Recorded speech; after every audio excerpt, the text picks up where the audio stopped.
Very good evening, ladies and gentlemen, and welcome to our special webinar on corporate response to the climate emergency. It is truly a great honor for us to have with us a very respectable panel today. We have two visitors, and I must welcome our visitors first. Zniko, all the way from South Africa, Johannesburg. Lovely to have you on board and looking forward to your contribution to us. And I sincerely hope things are getting under control in Johannesburg in terms of COVID, and stay safe. And Esther An from Singapore. Thank you, Esther. Leads one of the most important companies in sustainability in the entire Asian region, City Development. And I'm proud to say that this is a company that is raising the bar for the world in terms of their sector. They're actually the world's #1 in their sector and among the best for sustainable development in Asia. And back in Sri Lanka, we have Roshan Rajadure from Hayleys, and we also have Jitendra Gunatilaka from LOLC Group, two of our very leading organizations and multinational organizations of Sri Lanka. So, with those few words of welcome, I must also welcome Ratika De Silva, our Global Compact live wire, who will handle this session in terms of facilitation, and Janani Vijayathunga and Amjad, our team members, who have also done an excellent job to get every one of you onto the webinar. And I'm looking forward to sharing a few words in terms of opening remarks. But before I do mention anything in terms of opening remarks, let me just start by sharing a small clip, which I think will be vague, hypothetical, distant targets way into the future. Targets based on loopholes and incomplete numbers. Targets like net zero emissions 2050. Targets that equal surrender. It's like waking up in the middle of the night, seeing your house on fire, and then deciding to wait 10, 20, or 30 years before you call the fire department, while labeling those trying to wake people up alarmists. We understand that the world is complex and that change doesn't happen overnight. Ladies and gentlemen, I hope every one of you heard those very wise comments from Greta Thornberg, and these are comments she gave at the World Economic Forum sessions this year. And I just want to bring those comments back to you in case you missed out hearing them. What she says is that world leaders currently, after 33 years, seem to be yet complacent, that it's like waking up in the middle of the night, finding their house is on fire, and then going back to sleep and hoping to wake up 10 years later, 20 years later, 30 years later, and then call the fire department. So this is absolutely the reality that we face, ladies and gentlemen. So today's webinar is about climate emergency. It is not about climate change. And the first key point I want to make, using the very amazing comments of Greta Thornberg, who I believe is probably the most important influence in terms of accelerating action to climate emergency, is that 33 years back in 1987, the Brundtland Report was commissioned by the United Nations, and in it, the report was titled Our Common Future. In it, she basically reported that the world was beginning to see amazing climatic changes due to global warming as a result of burning fossil fuels. And this was in 1987, ladies and gentlemen. 33 years later, and 25 COP meetings later, and all of you know we are about to have one in Glasgow in the next couple of months, next month. What has happened? How is it that the world understood 33 years back the reality of climate emergency, but relaxed thinking it was just climate change, and didn't do what was necessary in terms of addressing the climate emergency by exiting fossil fuels in terms of energy and exiting fossil fuels in terms of transportation. And this, I've been battling with this thought for many, many years, because this is a subject that is what I am passionate about. And I have finally come to the conclusion that a major portion of world leaders and business leaders did not really understand the term, the science behind that urgency.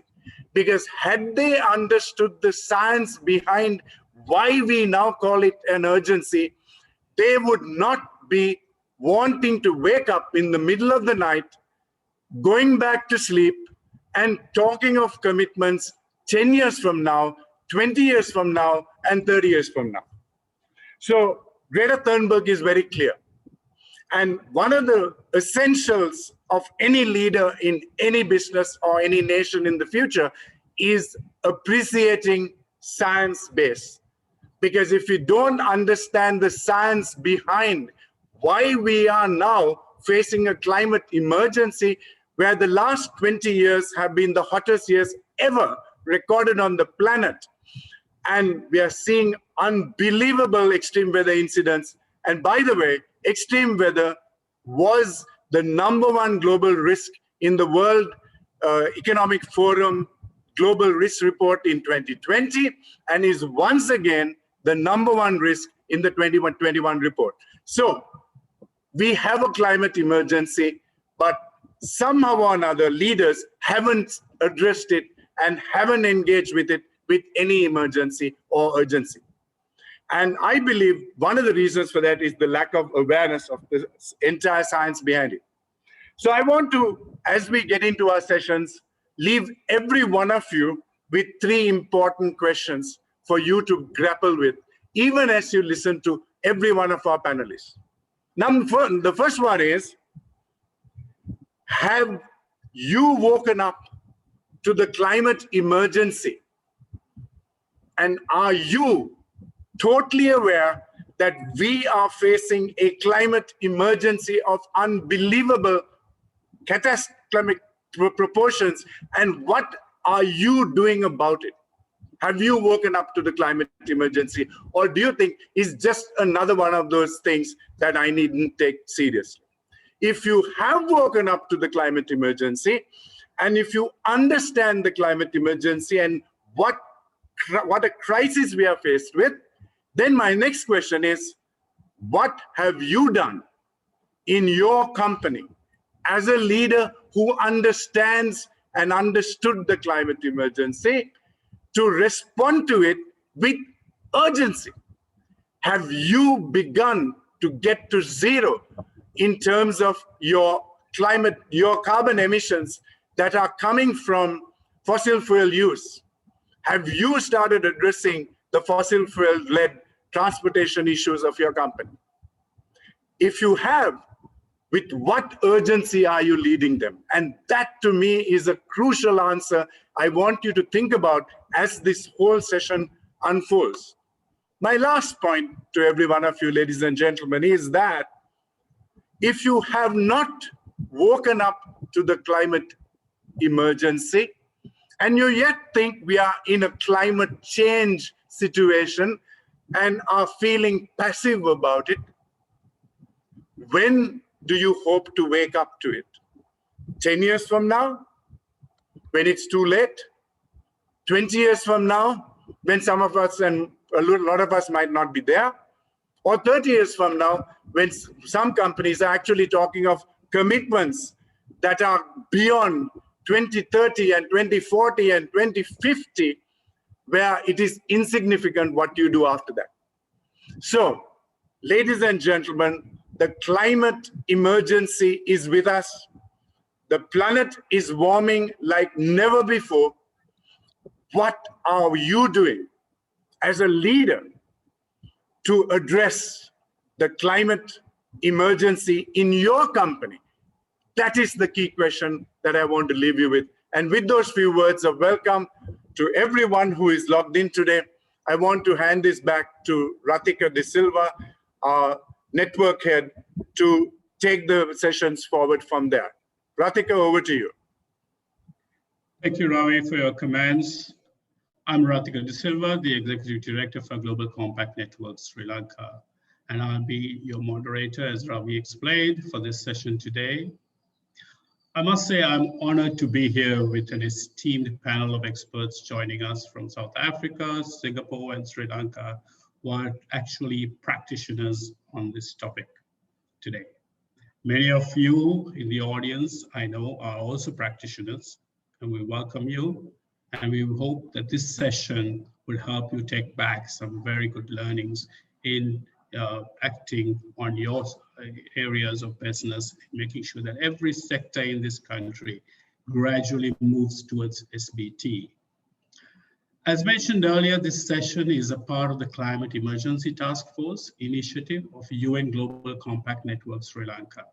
The main objective of this session are to elaborate on the need for science-based approach to the corporate climate response and to learn and appreciate the different climate actions taken by City Development Limited Singapore, Hayleys Plantations, and LOLC Holdings on moving towards net zero emissions. In the panel this evening, we have Nico Chapo, the Technical Manager, Science-Based Targets, WWF, South Africa. We have Esther Ang, the Chief Sustainability Officer, City Development Limited, Singapore, and she also serves on the board of UN Global Compact Network, Singapore. We have Dr. Raju Dure, the Managing Director of Hayleys Plantations. And also with us is Jitendra Gunatilaka, Head of Compliance of LOLC Finance PSC. The arrangements for today's session is that we will have Nico speak first for 15 minutes to give us an overview about the Science-Based Targets Initiative, followed by 10 minutes for each of the other business leaders on their respective company's sustainability journey. I invite attendees to share questions and thoughts on the discussion using the Q&A function, which we will then take questions from there. But at the same time, I want to emphasize that only questions relevant to this topic will I entertain, because mainly due to the time factor, and we need to stay focused and be efficient on this topic today. Nico joined the WWF South Africa in 2020 as a technical manager for science-based targets. At the SBTI, Nico is co-leading work on Scope 3 greenhouse gas emissions, contributing to corporate engagement projects and the Net Zero project. So without further ado, I would like to leave the floor and invite Nico to give the attendees an overview of the SBTI and the business case for signing up. Nico, over to you. Thank you so much, Ratika, and thank you so much for inviting me as well to present. As you've mentioned, my name is Nico Nhlapo. I'm based in Johannesburg, South Africa. So good afternoon and good evening to colleagues on the line.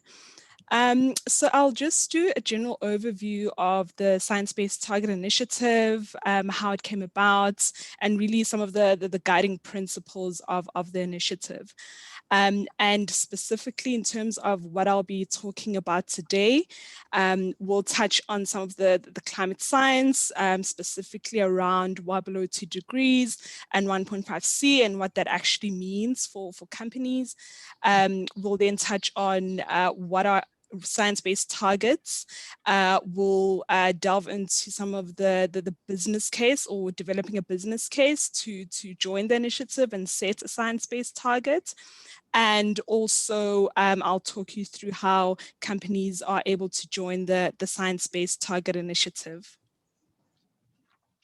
So starting off, I think this is quite a good slide to contextualize and why we are here today. And it's also reiterating some of the comments that Dr. Ravi opened with earlier on. In the image on the top left-hand side of the slide, that's basically a graphic coming from the Carbon Brief. And it's essentially highlighting some of the attributing factors to extreme weather events and how these have been exacerbated by the human influence. And the results are showing an overwhelmingly high trend that human activity is actually raising the risk of some of these extreme events, especially for those that are related to high temperatures or heat. And then you'll see some of the two articles that I have here on the bottom left-hand side of the screen. Again, you know, we're starting to see some of these events happening much earlier than anticipated and with quite severe consequences. As an example, the Arctic wildfires we saw in 2019 and some of the high temperatures in Greenland resulting in ice melting. And then on the right-hand side of the slide, this is actually a graphic coming from the latest World Economic Forum's risk report in 2021. And Dr. Ravi has already mentioned key features of it. Second time in a row, we're seeing environmental related risks being rated above or among the highest. And again, this is a perception or how global risks are perceived in the world by various stakeholders. And we're seeing among those, you'll see their climate action failure among the highest, and extreme weather events, natural resource crisis. So again, you know, this is really just trying to reiterate that we're already feeling the impacts. It is quite an urgent necessity now to start looking at it from an emergency perspective. But again, it's not all bad news. There are some good news.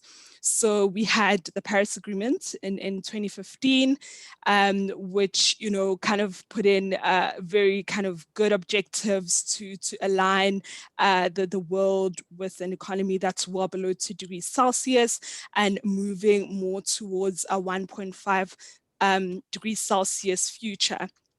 And this is pre-industrial time. So those were clear objectives, and you know, they're setting out quite a good outline for us. And then in 2018, we had more scientific findings from the IPCC special reports on global warming of 1.5C. And again, you know, this report was really highlighting the significant climate impacts and highlighting words such as irreversibility if we are not able to align with a 1.5 degree future. Again, you know, reiterating the urgency in how we need to move on going forward. And the report also highlights that reaching and sustaining net zero anthropogenic global emissions is necessary to really halt global warming. And the report also brings on, you know, concepts around net zero and having or making sure that we actually do keep temperature levels below 1.5 degrees Celsius by 2050. So that's mid-century, and well below 2 degrees Celsius by 2070. So again, you know, that this is it's quite pivotal information, and it's really some of the core principles that the Science-Based Target Initiative works with. And then lastly, you'll see on point 4 on the slide, the report speaks about, you know, the corporate sector and how this means, or these findings mean that the need to transition towards business models that are compatible with the net zero are quite important, especially in the next 3 to 5 decades. So it's no longer, you know, 100 years or so. It's really in the immediate future. But having said that, there are bad news. So you'll see on the graph on the screen is that the ambition gap is still quite large. If you can just take a look at where current policy gives us, that only just it brings us to a temperature alignment of 3.3 or 3.9 degrees Celsius. With the current NDC pledges, it barely brings us to about 2.5 to 2.8 degrees Celsius. So we're still relatively far off in terms of policy planning from where we actually need to be to kind of prevent catastrophic climate impacts. So then this now brings us to, what do we need to do to kind of bridge that gap, that ambition gap? And I think more importantly is the business's role and how it plays a rather unique role in bridging this ambition gap. So just as an analogy, on the image on the left-hand side, this is a photo that was taken on Easter morning in 1900 on 5th Avenue in New York City. And if you can see quite clearly there from that little red circle, there was only one mobile vehicle that was being run by or using an internal combustion engine. And about 13 years later, in 1913, still the same streets, we are flooded with vehicles using internal combustion engines. Again, this is just highlighting, the kind of big impacts that businesses can actually have in the sector should the need arise, and the pivotal role, and the uniqueness that businesses can actually drive going forward, towards 2050 and reaching net zero. So just a quick overview of the Science-Based Target Initiative and what we stand for, given the context that I've given. So the Science-Based Target Initiative, or SBTI for short, is a collaboration between 4 partner organizations. So this includes the CDP, the UN Global Compact, WRI, and WWF, which is the office that is hosting my role. And then this is also a collaboration with Women Business, with the Women Business Coalition rather. And really the core of the initiative is to embed the Paris Agreement into the real economy and driving the adoption of science-based targets. And you may be asking yourself, well, what are science-based targets? So it's not really just a basic target. It's really a target that is around reducing your greenhouse gas emissions, and this is in alignment with the level of ambition that is dictated by climate science, and to ensure that we actually work towards the Paris Agreement in the long term. And how the SBTI has kind of translated the outputs of the Paris Agreement, we've done that in 3 ways. The first component is around mitigation the Paris Agreement speaks of mitigation goals for the global economy.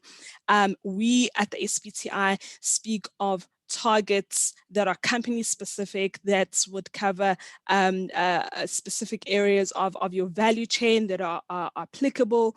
The Paris Agreement speaks of or are expressed as long-term goals. We at the SBTI see these as actually short-term goals that will drive accountability within a kind of a business environment and a business cycle. And then lastly, the Paris Agreement speaks of temperature metrics, and we speak of metrics that are aligned to a specific sector or based on the activities for that sector. So that's in a nutshell the Science-Based Target Initiative. And to move on to this slide, SBTs are really a key tool for driving low carbon transition.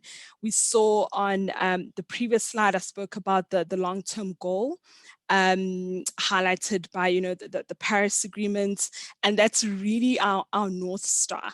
Net zero by 2050, that's our long strategic ambition and overview. And then what we have with the science-based targets are, you'll see here on the little graphic, is that these then, or science-based targets, are then the kind of short-term actions and short-term milestones that companies can use in the near future to start working towards getting to net zero by 2050. And currently our criteria looks at scenarios that are aligned to a 1.5 degrees Celsius future and a well below 2C. And then obviously most importantly is again the transparency that we like to enhance with companies that sign up to SBT. Or SBTI. We encourage companies to do annual disclosures and provide transparency and really give us an overview of how they are tracking towards their targets. And then just second to last component of it. So, you know, some of some of you may be asking yourselves, well, why are companies setting science-based targets? We know we've spoken about the urgency and all of that, but there are actually quite a couple of other business benefits to setting science-based targets. The first one is really around seizing the opportunity to be ahead of the curve, you know, to be one of the companies that are actually building or are being resilient to what we are anticipating in the future, and really taking advantage of, you know, low carbon products and low carbon services. And then secondly, we've seen and you know the global world and in countries that the regulatory environment is shifting quite rapidly, and you know SBTs provide that kind of shelter to mitigate that transition risk. We're hearing a lot about, you know, the transition risks that the TCFD recommendations. So SBTs further facilitate that. And then thirdly, it's around increasing the competitiveness of your company. Obviously, we've seen a good correlation between, you know, high energy consumption, high costs, reducing your energy consumption, lowering your operational costs, and you know, having quite good cost savings, and while doing so, reducing your greenhouse gas emissions.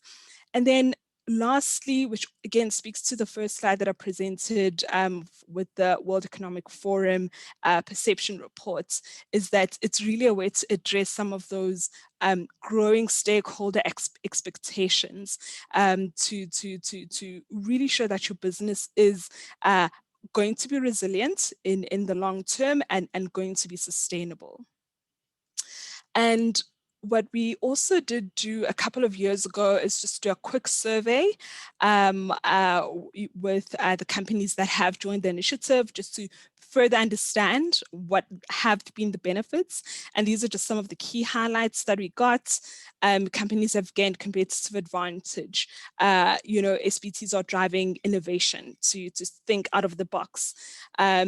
Increased regulatory resilience, as I mentioned also in the previous slide. We've seen also companies reporting on a boosted brand reputation. So even customers are seeing how it's having a positive impact. Investor confidence, spoke to it in the previous slide. Various stakeholders are looking at this, and business resilience. And last but not least, bottom line savings. So they really are, I suppose, tangible benefits to setting science-based targets. And I would encourage colleagues on the line to have a look at our latest progress reports, which has highlighted some of the key achievements that we've had as an initiative over the past 5 years, and since the Paris Agreement in 2015. I mean, yeah, some of the highlights, we have more than 1,000 companies that have joined the initiative. At the moment, they're about 41% of the companies with scope 1 and 2 targets have their targets aligned with 1.5C, so that is reaching net zero by 2050. We have or some of the results, some of the exciting results that we've seen is that on average, the companies that do have science-based targets for scope 1 for scope 1 and 2 are reducing their emissions by about 6.4% on an annual basis. And with a 1.5 degrees Celsius trajectory, that reduction is kind of expected to be at 4.2%. So these companies are definitely well beyond what is being expected. So I'd encourage colleagues to have a look on the website and have a look at our latest progress reports. And then just before I run out of time, the last slide, how to join the Science-Based Target Initiative. So we've got almost a 5-step process. We encourage companies to commit to the initiative, and that's basically signing up. There is a commitment letter on our website where you show your intention to join the initiative, and from this process, companies then have about 24 months to develop their target, to submit their target for validation to us, and then to go on and communicate that target. And then obviously as part of the development, we do provide some support, even in terms of submitting your targets. We then do quality assurance and just to make sure that it's aligned to what we're expecting. And then communication is on our website. And then, as I mentioned earlier on, we generally do encourage companies to disclose on various platforms how they are tracking towards meeting their targets. And with that, I thank colleagues, and I will pause there and put it back to Ritika. Thanks.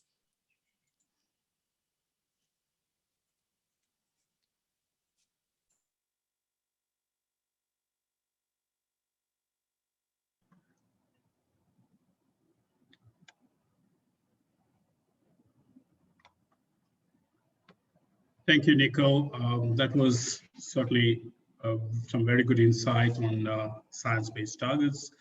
That was, it was very clear, the business case for many of us in business that sees the opportunity behind the low carbon transition to anticipate the regulatory policy and the market development, increasing competitiveness, and also address the stakeholder expectations. I mean, these definitely are going to be key issues for those who are slow towards moving this.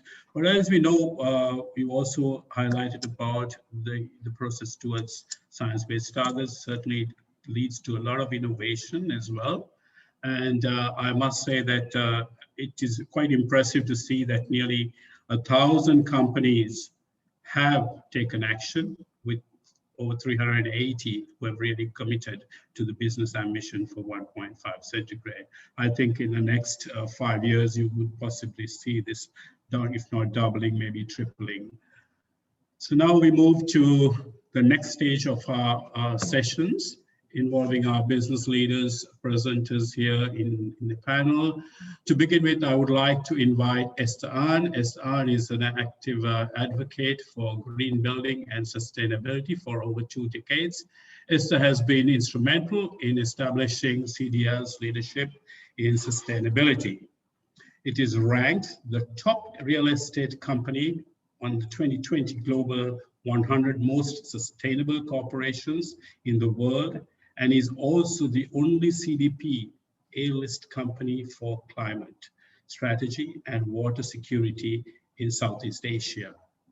Esther is also a part of the Network Singapore board, and I would like to now leave the floor for Esther to speak on the segment titled Building Climate Resilience and Sustainability, a Business Case on CDL. Over to you, Esther. Hi, greeting from Singapore, and thank you for having me and the wonderful introduction. And I think I can actually really focus on the business case now with, the other 2 colleagues have already talked about, why, there is an urgency to tackle climate risk. And definitely, I mean, while last year the world was actually busy tackling, the pandemic, and we are not good yet. And but this year's World Economic Forum Global Risk Report definitely still put climate actions into the, the limelight. And you can see that the top 10 emergency risk, actually climate and biodiversity related, are still occupying the top, while infectious disease is top, ranked number 1. And well, I think I would like to think very positively that there really hope that we could really join the race to net zero. And as we can see that the leading economies in the world, not just the Western world, but also the leading economy in China, Japan, South Korea, have also pledged to slash their carbon emission to net zero. And of course, USA is back in action now and rejoining to the Paris Agreement. And in the Asia Pacific region, we have the G20, we have the C40, and we have a lot of countries and cities are also taking the lead to join the, the green movement. And well, in fact, in Singapore here, we have actually renamed our Ministry for the Environment to Ministry of Sustainability and the Environment, and reflecting that how important sustainability is, to Singapore as a nation. And I think the most important driver that really will push the agenda among businesses are really the investors. That includes also the financier and the insurers and all that. And that has actually made, ESG integration and climate action a very strong business case. And these are the data that have shown, last year during the pandemic, the economy was badly hit, and but asset management, has gone up a lot, and especially the ESG related, ESG focused indices and funds and stocks have outperformed their, their counterpart with, less focus on ESG. And large firms such as, BlackRock, Aberdeen and Amundi, they already talk about screening out companies that who are not really committed to climate action. And if you don't want to lose, as a business, as a listed company, if you do not want to be screened out by leading investor, you really have to, show a very strong report card in ESG integration. So for CDL, we have the fortunes to have started our journey in 1995. That was 26 years ago. And of course, at that time, nobody really know, that is like climate, emergency is now the top agenda. So at that time, what we see as the construction and building industry have very high impact on the environment.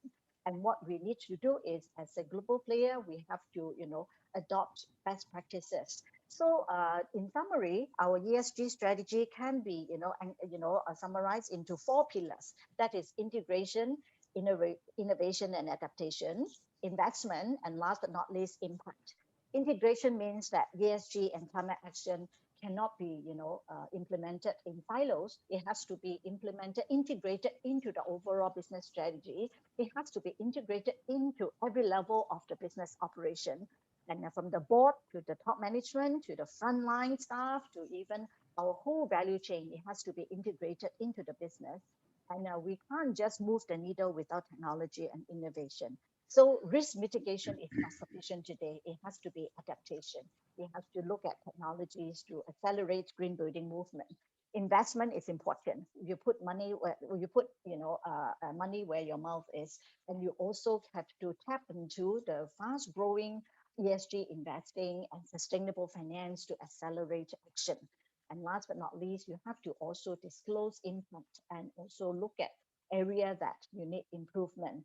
And impact in disclosures is very important. The last part of this, you can see that this is our actually value creation business model. In the center, that is where we started. Our corporate ethos is conserving as we construct since 1995. And over the years, we actually look at how we can really integrate it into the business and articulate it using financial and business term, quantify the result and so-called the ROI, make it a strong business case, doing well and doing good at the same time. And when UN launched Sustainable Development Goals in 2015, end of 2015, we have actually started embrace it in 2016, started with 9 goals, and now we have embraced 14 goals. And of course, climate action is one of the most important goals that we have, integrated. That is goal 13. And goal 11 is one of my favorite and most important. It's sustainable cities and communities. We don't just talk about infrastructure, but we have to talk about people, how the whole value chain can contribute to a greener and more sustainable future. And we don't talk about the past glory, we have to talk about future. That's why in 2017, we have actually established a sustainability blueprint. We set goals and targets that align ourselves with the global goals, whether it is Paris Agreement, SBTI, TCFD. So we have to look at the targets and also track targets, promptly and disclose it, And then the framework that we have actually embraced for our disclosure, including the core is still GRI, and we have also embraced, of course, the UNGC, the 10 principles. We have started embracing it since 2005, and the TCFD, we embraced it since 2017. And integrated reporting actually look at how ESG can be embraced, through the business and financial lens. And of course, we have also embraced SSP, where a lot of investors are actually looking at the SSP, framework as well.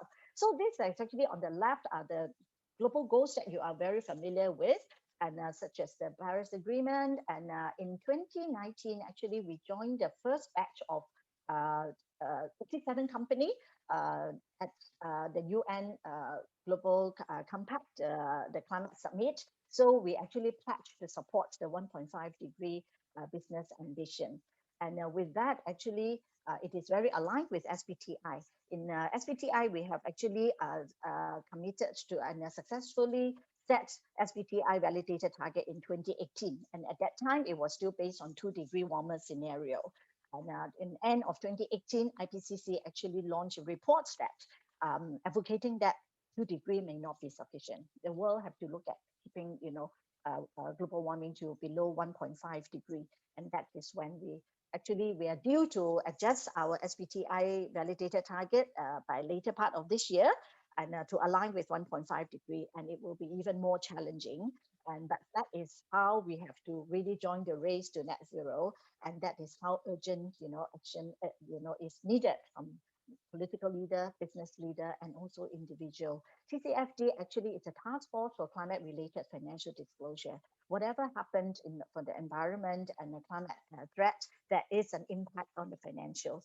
And we also look at what will be the likely scenario that will happen if the world is 2 degree warmer or 1.5 degree warmer. Look at both physical risks as well as transition risk.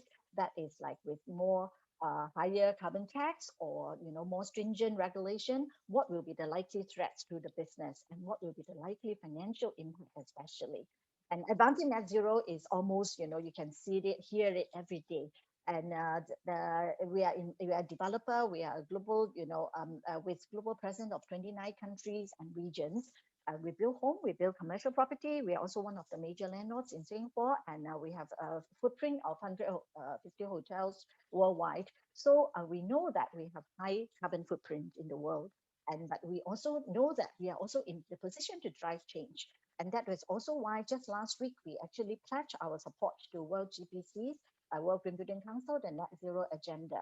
We committed to pledge to achieve net zero for all our building that is under our direct management and control by 2030, which is a very, very challenging and bold target, and we have to work really, really hard to achieve that. And of course, SDG is a common language that connects both investors and corporate leaders and worldwide. And whenever we talk about SDG, whether in which part of the country, we know what are the targets and goals that we are talking about. So, to support today's, the panels, the theme is about SBTI. And just now, the other panelists has already talked about how challenging SBTI is. We don't, as a business, we cannot just imagine a number. We have to, back by science. And SBTI validated target was one of the most challenging, initiatives that I have ever encountered in my 20 over years of journey. And but it is really, really useful and really push us to look at our current, carbon footprint and how we can reduce it and how we can really drive and embrace technology and innovation to achieve the targets and goals. And of course, just now, my other panelists has already talked about scope 1 and 2. It includes the direct emission from the fuel and, that used in our power generator, petrol from the, for the company's vehicle fleet and all that. And scope 2 is where we actually purchase from the electricity grid. And as a landlord, how do we, what sort of energy level we have used? And this is based on the scope 2 carbon footprint, and carbon scope 3, which is actually the latest and the newest, and which is very challenging because we have to embrace our supplier, because it is about sustainable materials and what is the embodied carbon of the building materials that we will, we will have to manage down. And we actually set target just for scope 3 to reduce by 24%. And our hotel operations have also set SBTi validated targets as well. And no single entity or company can save the world and reduce, carbon footprint alone. We have to embrace, we have to engage everyone in our value chain, whether it is the, the land sale, authority, and private owner, and our builders and suppliers, architect consultants, and also even our tenants and building users and home buyers. Everybody can play a part in lower the carbon footprint. And building sector is very close to everyone, because you don't need to be in the building sectors to create an impact. You live, work, and play and use the building. And studies show that people spend about 90% indoor. So how you use your home, how you use your office, and can make an impact as well. So for CDL, we adopt a multi-stakeholder approach to embrace SDG and climate strategy as well. So like I said just now, technologies and solutions are the enablers to help us accelerate, movement, and also, how to green our, built environment. Innovation has been, in the ranked top among most of the investors since over the last few years. And in fact, for CDL, we started in 2014 to conduct an annual materiality study. That is to align what we think are materials to our business with what our stakeholder thinks. What we think may not be aligned with the media or aligned with the investors and analysts. So the study is very important for us to know that, hey, we are aligned. And since 2017, over the last 3 years, the top ESG issue has been ranked top is actually innovation, energy efficiency, and climate resilience. And for 2020, after the outbreak of COVID, we have actually conducted an even more comprehensive study, and we are going to disclose the result next month when we launch our sustainability report. And it's safe to say that there has been rising concern about the social and economic factors as well. Health and safety has actually climbed up the ladder among the ESG issues. So for building sector, we do need to look at renewable energy. We do need to look at how we conserve energy based on using technology. How can we reduce and reduce footprint by raising energy efficiency? Solar energy has always been our top priority. How do we build green and also design green right from the beginning? And how do we make use of technology, simulation, virtual technology to reduce heat gain right from the beginning, tap onto the, maximize the ventilation and also, the airflows to cool our building. And of course, greenery is very important. And what we also look at technology is not just today's technology. R&D is very important for us to, drive change and also tap onto the latest technology. And we have actually partnered with National University of Singapore to set up 2 labs to look at smart green technology and also tropical technology. How do we cool our, indoor spaces? How do we reduce humidity? As you know, that Singapore is actually near the equator, and we are hot over the year. And then, and of course, we also invest in technology and also venture capitals to look at how we can help to develop prop techs and all that. And investment is very important. We need resources, we need funding. So how do we attract, ESG investors? This is the report card. We show them that how, strong we are in integrating ESG into our business. And just now we talk about CDP, and we are very honored to be, included on the A list. And this is something very important for investor nowadays to look at, to make investment decision. they look at, like, for example, MSCI, oh, this company is AAA rating. So that actually helped them to make their investment decision. And sustainable finance has been growing, very, tremendously. And for CDL, we actually started the green bond, journey in Singapore, rolled out the first green bond by a Singapore company in 2017. And we continue to tap onto the growing sustainability linked loan. And to date, we have actually, accumulated more than $1.3 billion worth of sustainable finance issuance. And that actually has helped us to provide resources for us to step up and accelerate on green building movement. And we also invest in community to engage, to educate public what green building is all about. Youth are very important. For kids, this is actually our, one of the green library. We partner with our National Library Board to turn a children library into a green library for children from 3 to 12 years old since 2013. So you need to educate the public, you need to educate kids and also their parents, and how they can join the force for change, the force for good. And this is actually one of our latest national platform. We called it the Singapore Sustainability Academy. It's a net zero building, and it became a hub for people to come together, to share knowledge, to share technologies, and come together to look at how we can work together to cool the environment, to also lower the carbon footprint. Sustainable energy, the enabler. And so we have to look at the impact. We have to look at how whatever business, activities, what is our impact on the planet, on the business, and on people. You must track the technology, track our impact, and also share it. This is actually integrated, published in our sustainability report and also on our website. We look at ROI because as a developer, as a business, we also have to look at return. We have to create value for our investor. We also have to create, value for our business and, our employees as well. So we look at, in fact, just now we talk about operating, efficiency. You can see this particular chart here. We have actually saved about 4 million, per year in our energy efficiency by just adopting, energy efficiency in fittings and policies and practices. And we also have to engage our tenants.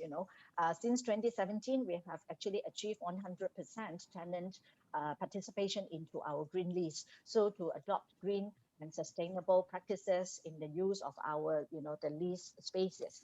So the most important thing is branding. Branding is priceless, and that is where we can attract, investors, customers. And last but not least, we look at how we can, build a larger ecosystem, especially the younger generation. Just now we mentioned, Dr. Ravi mentioned, Greta, and there are actually many Greta in different parts of the world. And we have to, help to empower young people to be our future eco-champion. And together we can change the world, we can change the climate, and we can change the future. Thank you. Thank you, Esther. Thank you very much for that. Indeed. Thank you for sharing with us the 4 pillars of the CTL's ESG strategy and the implementation and the impact. Certainly, it refers to the 4 very important points, that is the integration, innovation and adaptation, and the investment as well as impact. Certainly, thank you very much for that and those words. And now I would like to invite Dr. Roshan Rajadure, Managing Director of Hayleys Plantation. Roshan Rajadure counts for over 36 years of experience in the plantation sector, both in plantations as at corporate level, and currently is the Managing Director of Kelani Valley, Kalabakale, and Horana Plantations of Hayleys Bsg. Roshan, may I invite you to please present to us?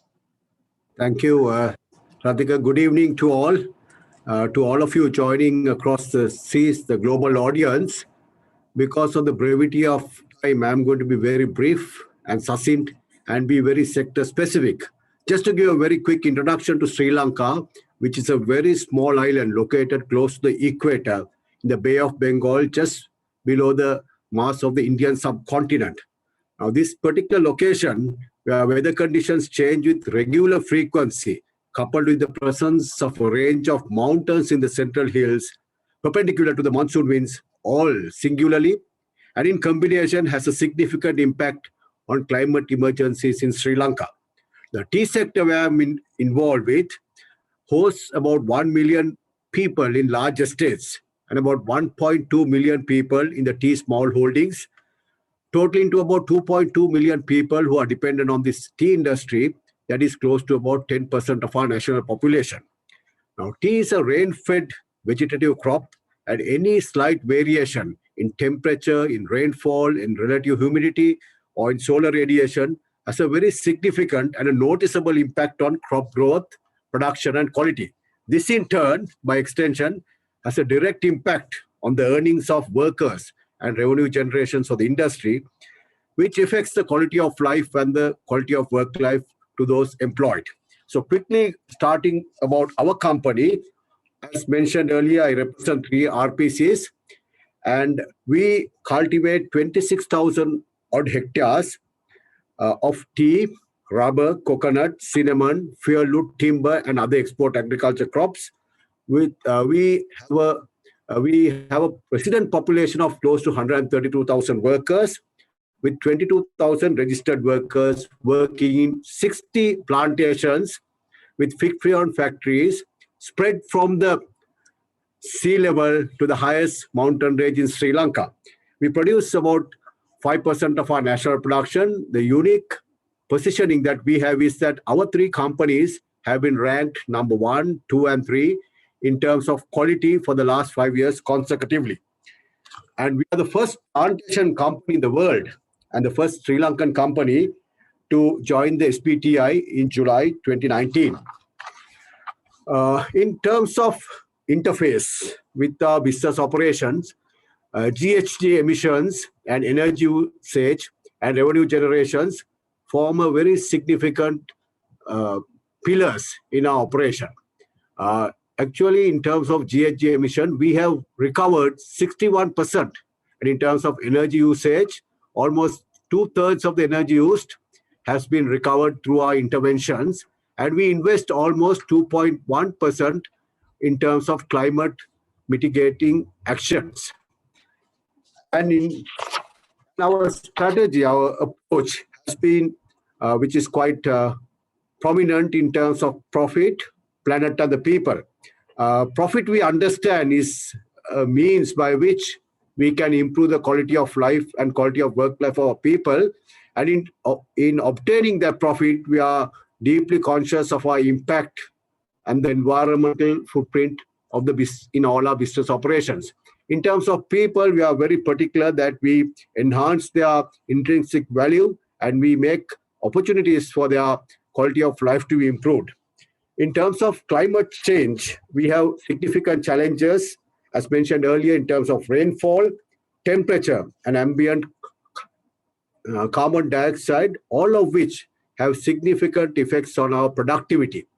What is beyond our control is the ecosystem degradation, where we have seen very frequent disturbances in terms of earth slips, landslides, fires, and floods, which are taking place seriously. And this, as Ravi explained, has the facets of emergency where tea plantations or perennial crops are concerned.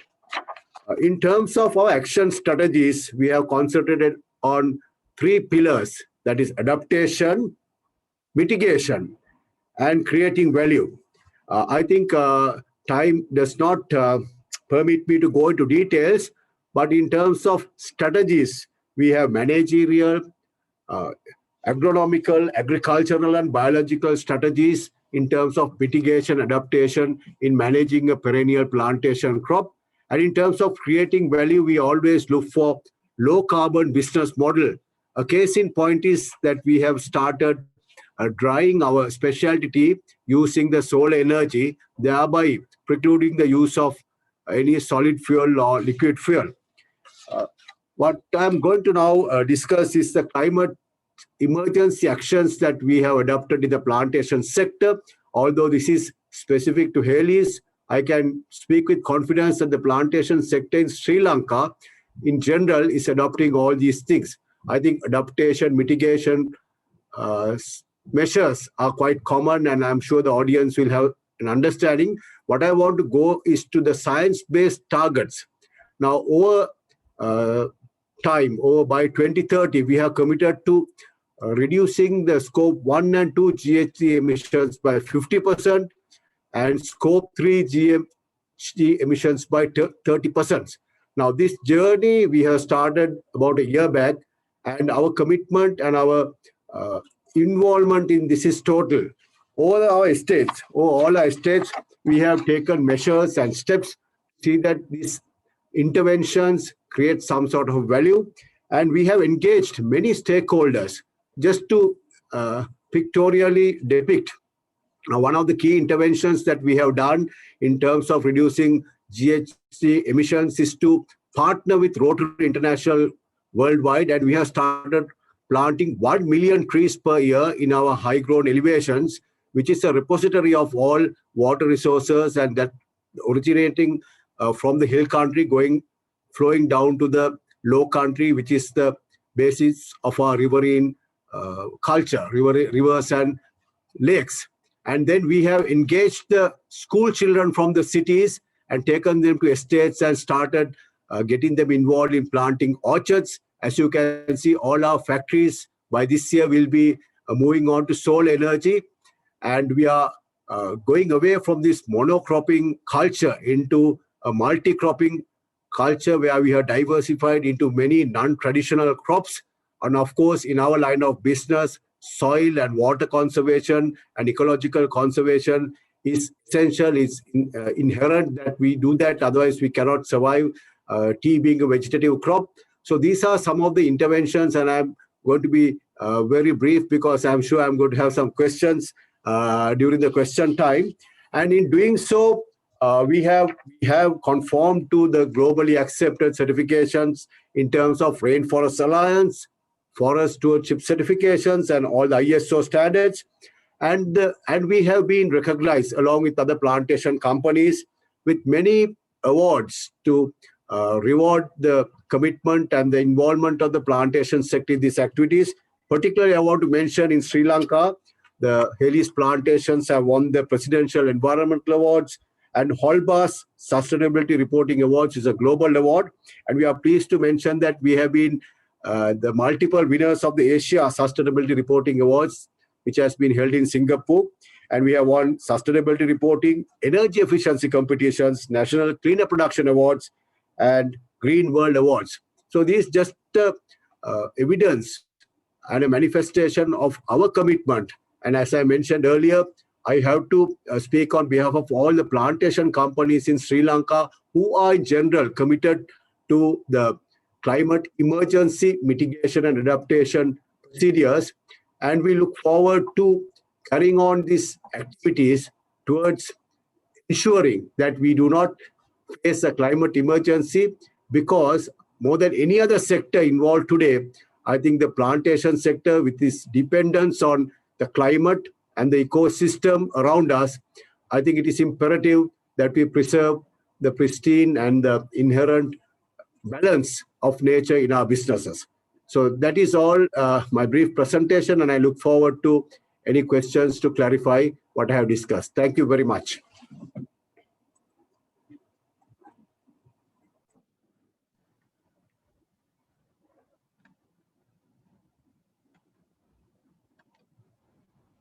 Thank you, Roshan. Thank you so much for sharing with us the insights from Hayleys. And yes, you are a pioneer in this area. We have quite a few companies that are moving towards the science-based targets, but certainly Hayleys Plantations have really been the first to move in this direction. And we see that you are well in that area.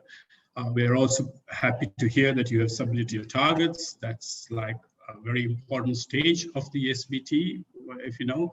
So we're hoping that many more of our those who have committed to it would move in that direction in the next year. Our next speaker, if I may introduce, is Mr. Jitendra Gudatilaka, Head of Compliance at LOLC Finance Bsg. We would love to hear this because Jitendra is a chartered management accountant and also is a visiting faculty member of the Postgraduate Institute of Management, PIM, University of Sri Jayawardenepura. And it's wonderful to see somebody from the financial sector really looking towards SBT. And we would like to hear from you, Jitendra, and over to you.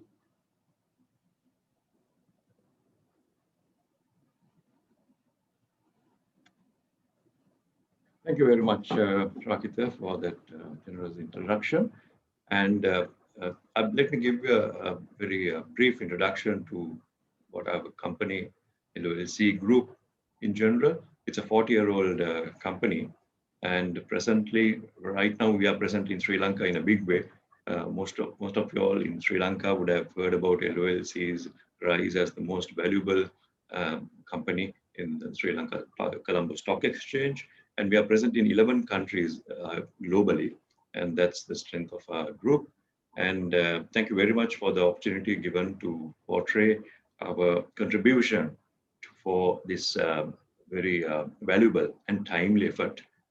As Dr. Ravi Fernando said, it's not an emergency, there's an urgency, right, to take climate, take this challenge of climate. Because if I use the triple C's in the good old days, Dr. Fernando, triple C was basically for climate change challenge, right?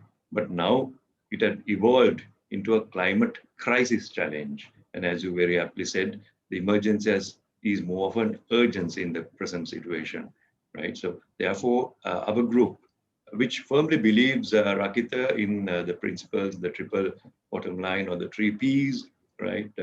I mean, that we embrace that.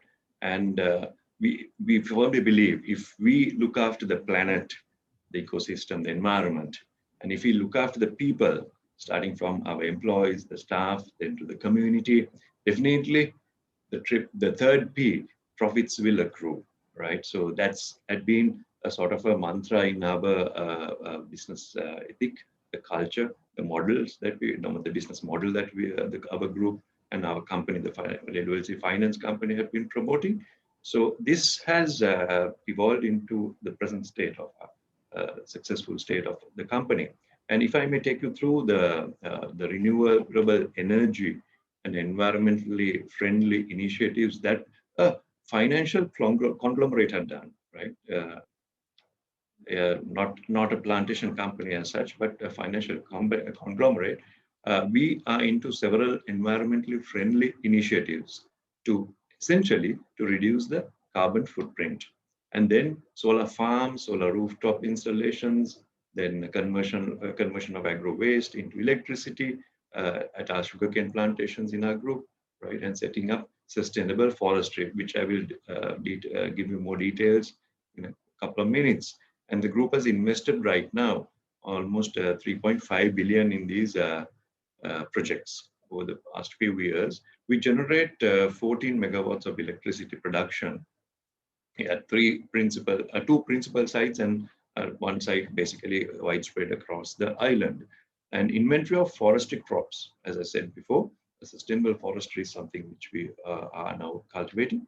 And engaging its employees. This is something interesting because our workforce is huge across the group, and we are promoting all employees to come on board on this initiative of renewable energy.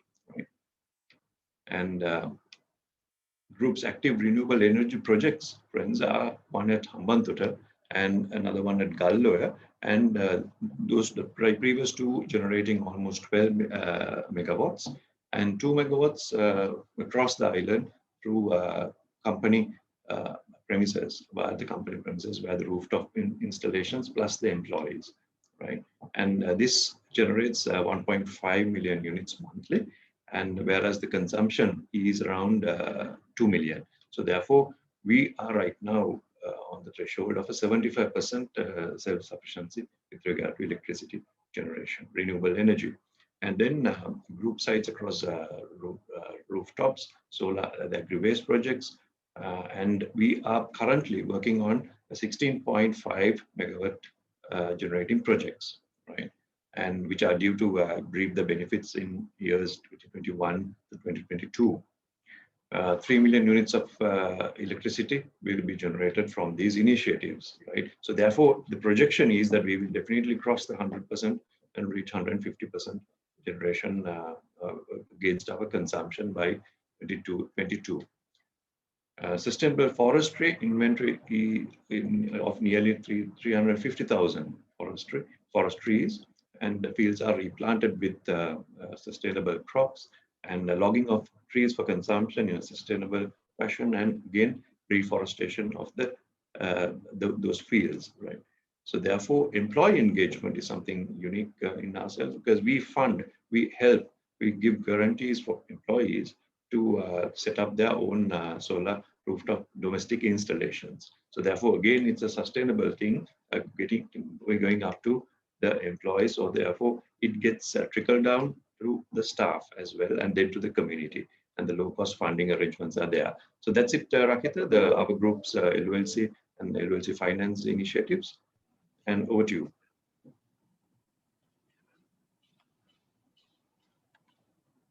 Thank you, Roshan. Thank you so much for sharing with us your initiatives. Thank you to all the speakers for sharing with us the valuable insights and ambitions of your companies, and very especially to Nico, who has shared with us what SBT is about and how to get there, and the importance of moving towards SBT targets, SBTs, I would say, because as we know, this is what's happening, because there is a lot of, we see that lots of companies have been working very hard, or I would say committed over the last 30 years or more towards environmental sustainability. And we've seen a lot of progress, we've seen a lot of innovation, we see them every day. But however, we still see issues with regard to climate, and the commitment towards 1.5 ambition is critical. Therefore, the SBTs have been set in. In the next 5 years, I'm sure we would see a lot of focus in this area, and you would see lots of companies shifting to this area of SBTs. SBTs do take a lot of commitment, investment, and of course, much resources are required in this area.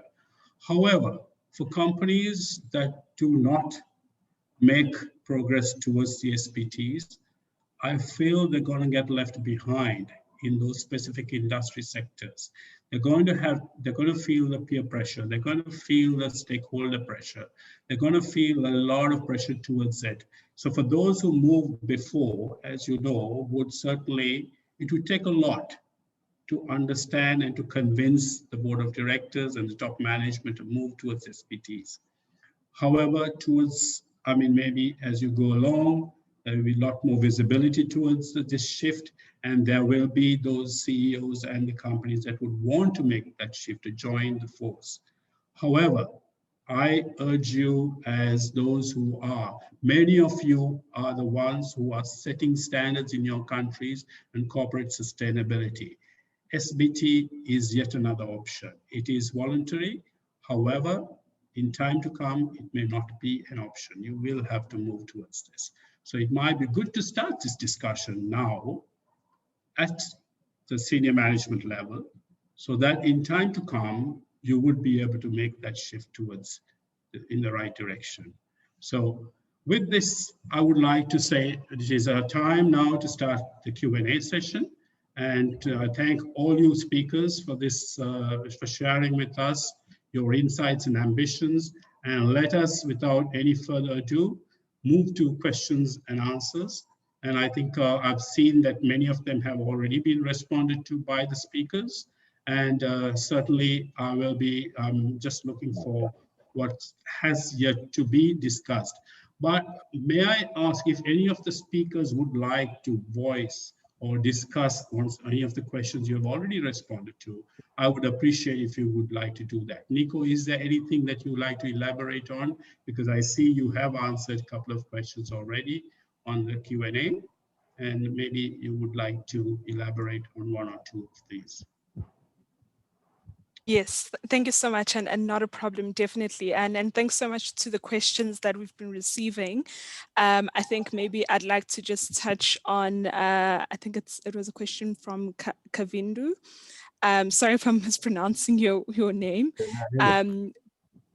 Yes, but I think, again, just to reiterate what Ritika was saying now, is that, science-based targets are quite ambitious. They do require a lot of resources, a lot of employee power, a lot of buy-in internally from the organizations. And I think colleagues have shown, fantastic case studies around how they've navigated that journey.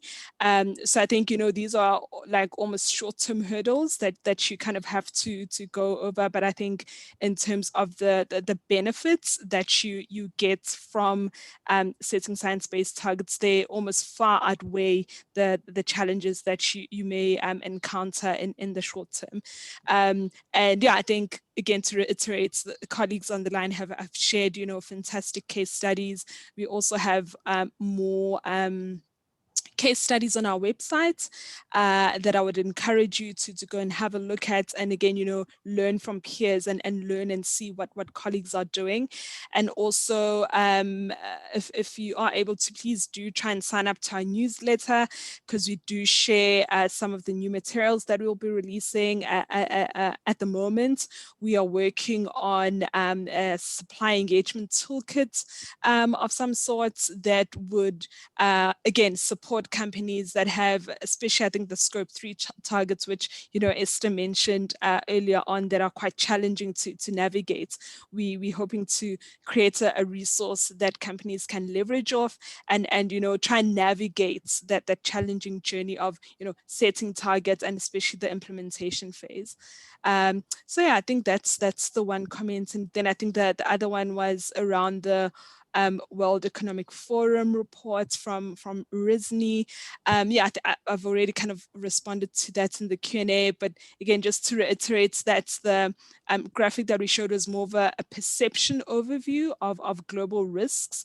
So although we're seeing that there is action that is happening on the ground, but I think, generally the perception and also maybe to Dr. Ravi's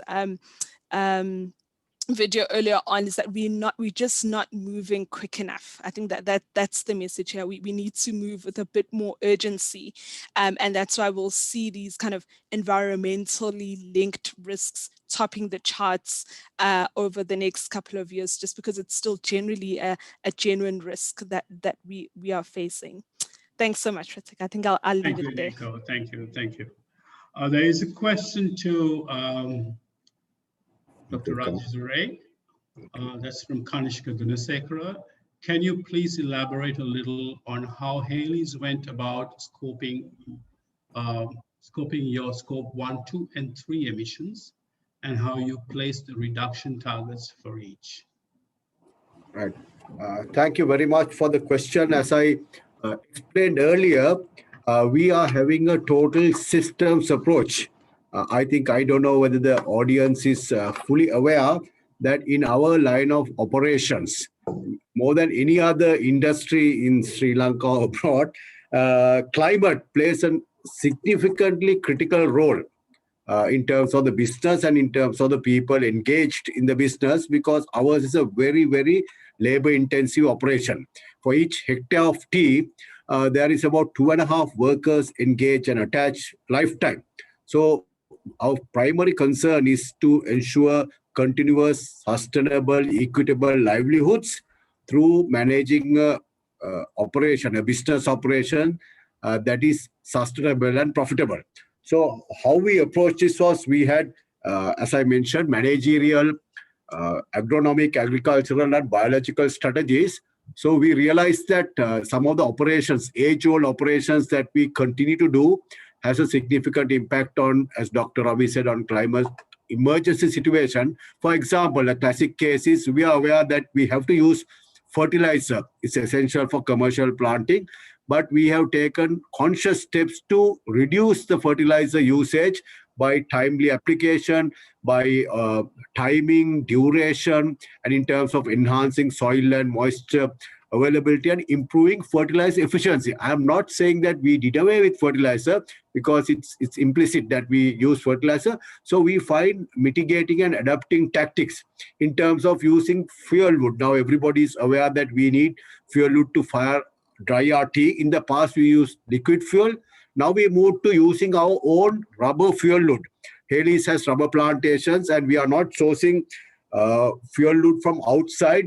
Removing rubber is an essential part of agriculture every 30 years. So we made a plan and we use our own rubber in our own factories. And to supplement this, eroded, uneconomic and bad areas for any other commercial crop, we have planted in fuel wood, specifically grown.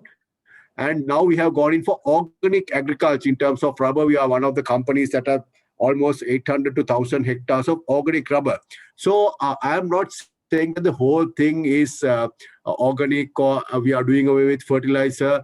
So we are going step by step because we started the SBTI initiative about 1.5 years ago. We have given a good training and awareness to our managers, and we have impressed upon them the necessity and the need to move towards this kind of a total systems management. Even in our workers, as I told you, Rainforest Alliance, then the Forest Stewardship Certification programs, we embed a part of this training and awareness in those programs so that these are ongoing and a sustainable program.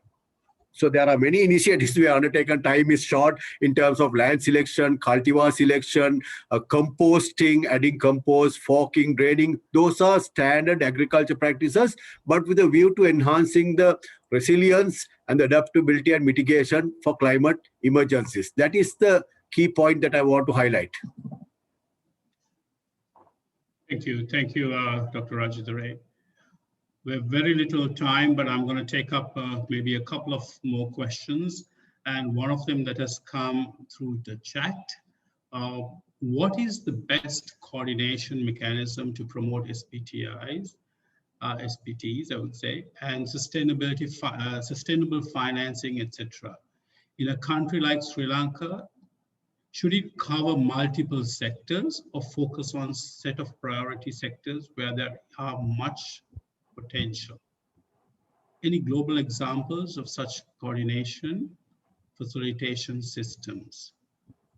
I don't know whom to pose this question to, but I would think maybe one of the foreign speakers, preferably Nico, could shed some light on this with your exposure to what other countries and other companies in various sectors have experienced.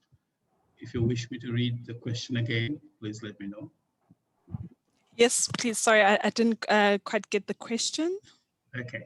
What is the best coordination mechanism to promote SBTs and sustainable finance, etc., in a country like Sri Lanka?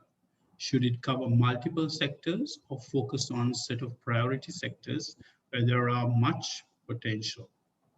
Any global examples? Yes, certainly. I think, yeah, we've definitely seen, I think, different strategies working in different countries, depending on, the kind of in-country dynamics. We have seen in kind of, at least maybe in the area that I'm in the South, that collaboration does tend to work quite well.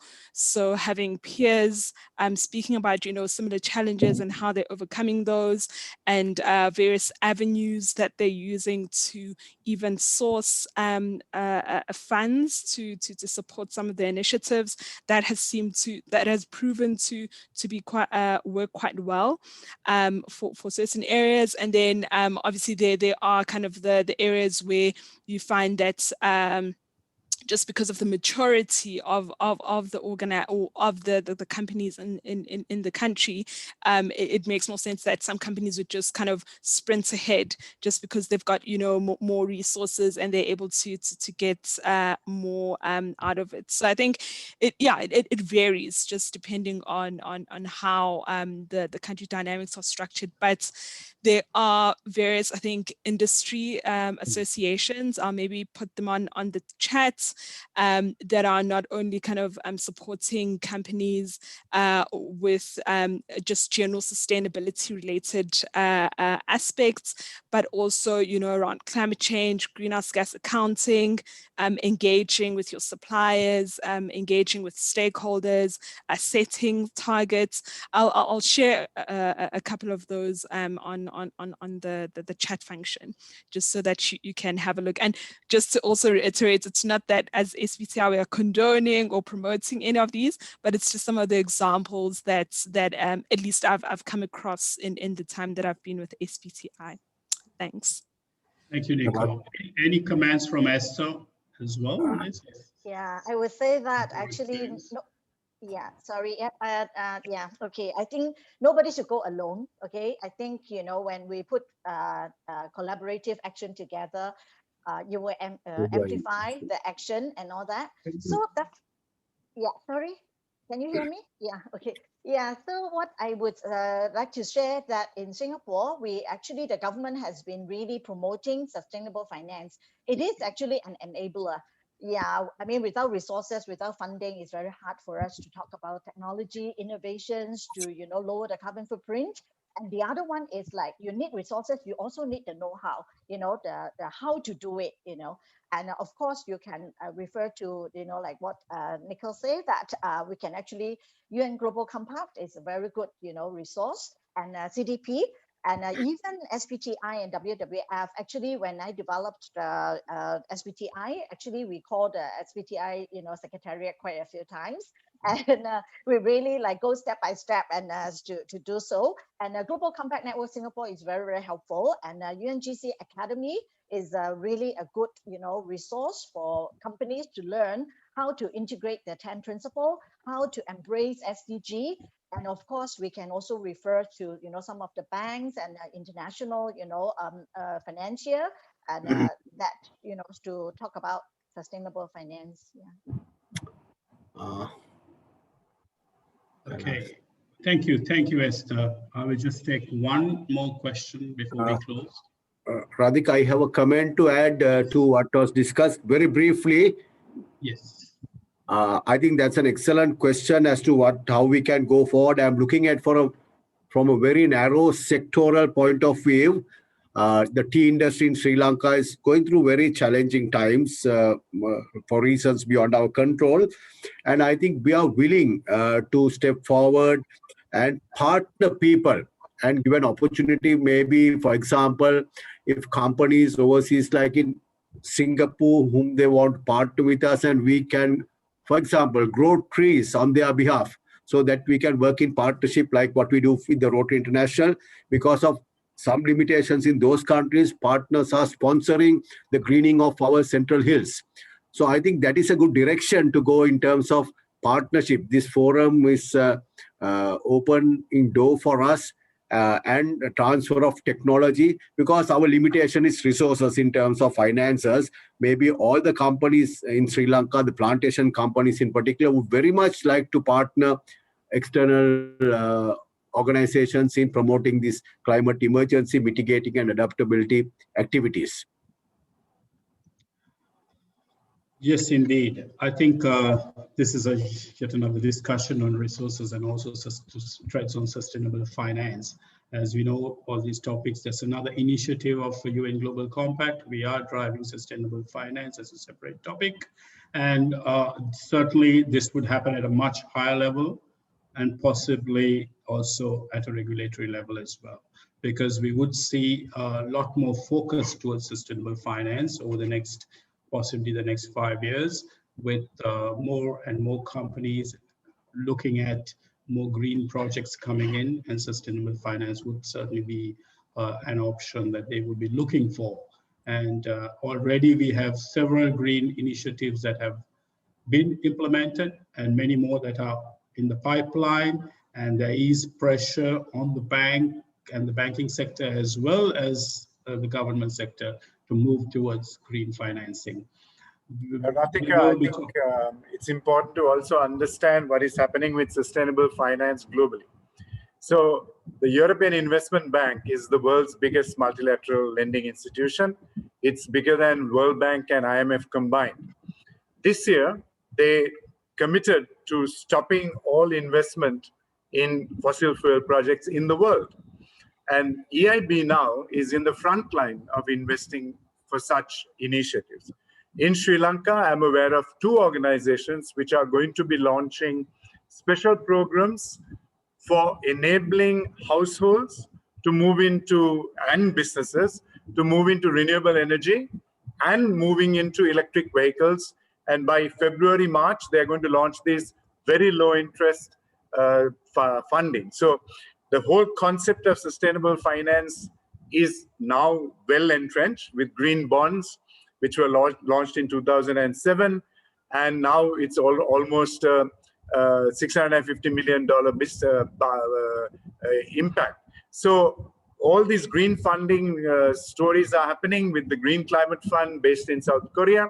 So all of these things are pretty much coming to fusion, but we need our leaders who understand why it is essential to move away from fossil fuels and start using this finance. Thank you, Ravi. Thank you for sharing that insight. I think that's valuable that we know. We will be working a lot towards this. We hope that we will see many of you on those sessions as well. I think it's now time to close because I'm sorry that we cannot take up any more questions, but certainly it has been a very exciting session and I hope it was exciting for all of you who have attended. We want to thank you on behalf of UNGC, UN Global Compact Network, Sri Lanka, the board of directors and the staff of UNGC. Certainly we want to thank you and we hope to see you again. To our speakers, our honorable speakers, thank you so much. Thank you, Nico. Thank you, Esther. Thank you very much, Roshan, and also to Jitendra. Ravi, thank you for being there always to support this initiative. Ravi is the board director at UN Global Compact Network Sri Lanka, who is in charge of this topic. And he is the advisor to this initiative, and we are honored to have you. To Janani, to Amjad and the team, UN Global Compact Sri Lanka, thank you very much for making this a success. Good night and have a great evening. Bye-bye.